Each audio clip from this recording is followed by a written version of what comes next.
One day dawned warm and rainless. Oleo Iskova, a dentist without a degree, and a very early riser, opened his office at 6. He took some false teeth, still mounted in their plaster mold, out of the glass case and put on the table a fistful of instruments which he arranged in size order, as if they were on display. He wore a colorless striped shirt, closed at the neck with a golden stud, and pants held up by suspenders.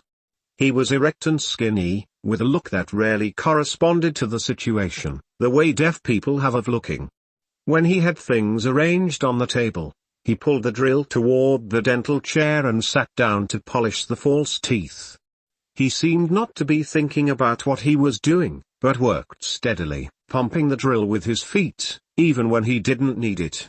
After 8 he stopped for a while to look at the sky through the window, and he saw 2 pensive buzzards who were drying themselves in the sun on the ridgepole of the house next door. He went on working with the idea that before lunch it would rain again.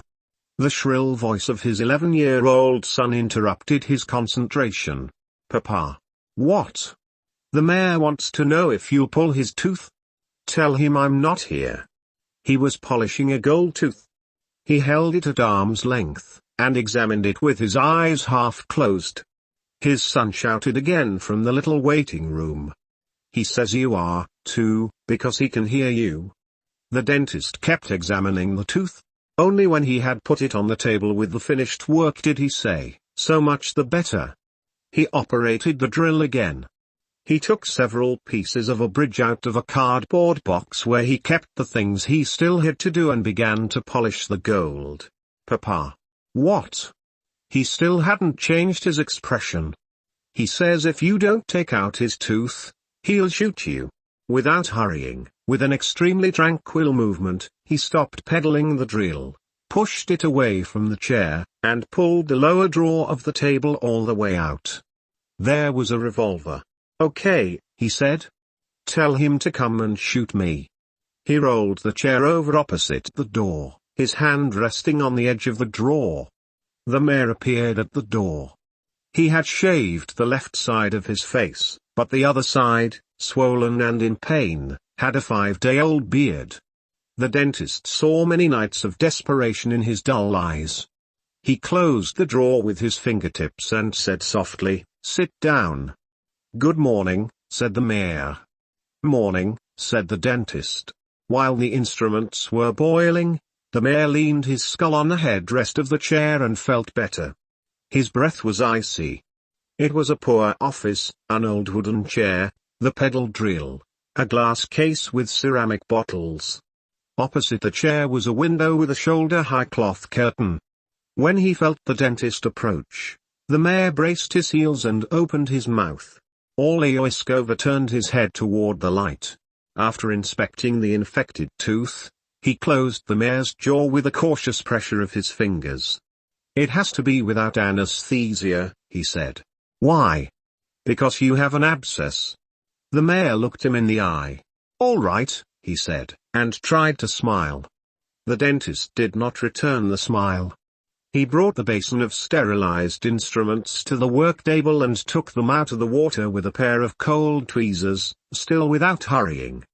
Then he pushed the spittoon with the tip of his shoe, and went to wash his hands in the wash basin.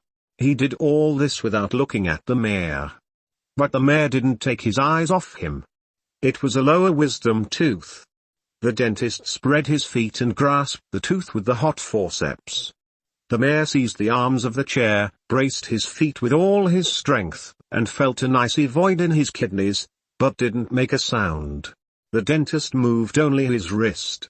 Without rancor, rather with a bitter tenderness, he said, "Now you'll pay for our 20 dead men." The mayor felt the crunch of bones in his jaw, and his eyes filled with tears.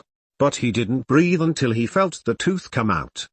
Then he saw it through his tears. It seemed so foreign to his pain that he failed to understand his torture of the 5 previous nights. Bent over the spittoon, sweating, panting, he unbuttoned his tunic and reached for the handkerchief in his pants pocket.